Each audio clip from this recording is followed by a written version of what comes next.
শেষ বাঁশির পর লিওনেল মেসি বসেছিলেন মাঠের একপাশে একা, রাজ্যের সব নিঃসঙ্গতাকে সাথে নিয়ে। ব্রডকাস্টের ক্যামেরা আর ফটোগ্রাফার পাশেই ছিল ঠিক, তবে ওসব এখন আর নিঃসঙ্গতা উপভোগ করতে সমস্যা করে না, সয়ে গেছে।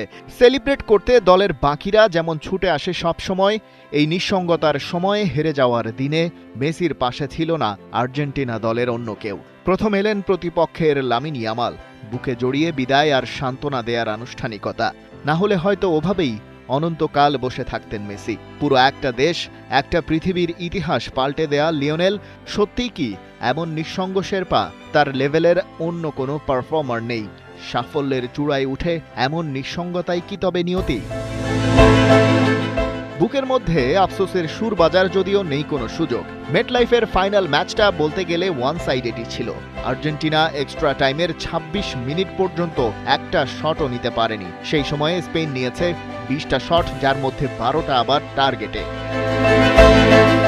ফাইনালের ম্যাপটা একটা কথাই বলেছে, স্পেন ২৩৫টি পাস দিয়েছে ফাইনাল থার্ডে, আর্জেন্টিনা মাত্র ৪৭টা। ফিল্ড টিল্ট ৮৩.৩% স্পেনের, শট ডিফারেন্স ১৮, বিশ্বকাপ ফাইনালের ইতিহাসে দ্বিতীয় সর্বোচ্চ।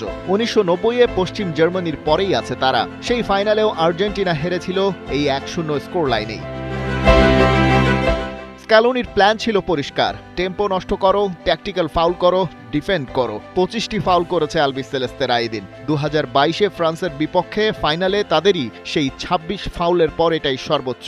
এনজো ফার্নান্দেজ পাও কুবার্সিকে ফেলে দ্বিতীয় হলুদ কার্ডও দেখলেন। বিশ্বকাপ ফাইনালে লাল কার্ড খাওয়া রীতিমতো নিজেদের ঐতিহ্য বানিয়ে ফেলেছে আর্জেন্টিনা। এনজো এই তালিকায় মাত্র ষষ্ঠ খেলোয়াড়। তালিকায় এখন আছে ৪ জন আর্জেন্টাইন। ২০২৬-এর আগে পেদ্রো মনজেন আর গুস্তাভো দেজত্তিও ১৯৯০ বিশ্বকাপে লাল কার্ড দেখেছিলেন। শেষ বাঁশির পর পারেদেস সবার সামনেই সংঘর্ষে জড়িয়ে পড়েন। দৃশ্যটা ভীষণ দৃষ্টিকটু ছিল বটে। তবে যে গোলটা বদলে দিল ইতিহাস, তা নিয়ে আলাদা করে না বললেই নয়। নিকো উইলিয়ামসের নকডাউন থেকে বলটা পেলেন, লাফ দিয়ে জালে পাঠালেন ফেরান তোরেস। ইতিহাসের মাত্র ৫ নম্বর সাবস্টিটিউট প্লেয়ার হিসেবে বিশ্বকাপের ফাইনালে গোল করলেন। ২০১৪-তে আর্জেন্টিনার বিপক্ষে গোটজের পর এমনটা এটাই প্রথম। স্পেনের ডিফেন্সের গল্পটা আলাদা। পুরো টুর্নামেন্টে ৮ ম্যাচে গোল হজম করেছেন মাত্র একটি। বেলজিয়ামের ডি কেটেলার ঘটিয়েছেন বিরল সেই ঘটনা। কোনো বিশ্বকাপ জয়ী দল এত কম গোল হজম করেনি টুর্নামেন্টের ইতিহাসে। ওদের প্রতিপক্ষের এক্সজি ছিল মোট ২.৩, ম্যাচ প্রতি 0.3, এটাও রেকর্ড। ফাইনালে এমিলিয়ানো মার্তিনেসই ছিলেন আর্জেন্টিনার সবচেয়ে বড় পারফর্মার। শিরোপার লড়াইয়ে নামার আগে টুর্নামেন্টে তার টোটাল সেভই ছিল ৯টি। স্পেনের বিপক্ষে ফাইনালের এক ম্যাচেই ১১টা। তার একদিনের পারফরমেন্স ছাড়িয়ে গেছে আগের সব কিছুকে। বাজপাখি নামটা আরও একবার সার্থক করার পণই করেছিলেন হয়তো, কিন্তু ক্লিনশিট রাখা হয়নি। ইন্ডিভিজুয়ালি ব্রিলিয়ান্ট তারকায় ঠাসায় স্পেন জিতল টিম ওয়ার্কে।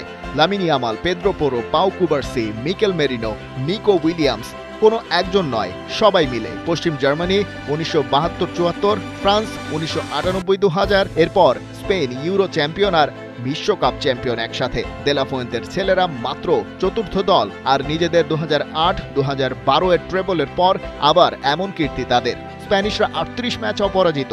ইউরোপিয়ান পুরুষ জাতীয় দলের ইতিহাসের সময়টা সবচেয়ে দীর্ঘ। ফাইনালে উঠেও মেসির বিশ্বকাপ শেষ হলো ট্রফি ছাড়া। এমন অভিজ্ঞতা তার দ্বিতীয়বার। ২০১৪-তে ফাইনাল হেরেছিলেন, ২২-এ জিতেছিলেন, ২৬-এ আবার হার। শেষ রাতে ক্যামেরা তার মুখের ওপর, চোখে জল ছিল কিনা বলা কঠিন, কিন্তু গল্পটা এখানেই শেষ। লারোহার গল্প অবশ্য এখানে শেষ নয়, হয়তো শুরু। খালিদ জামিল, একাত্তর।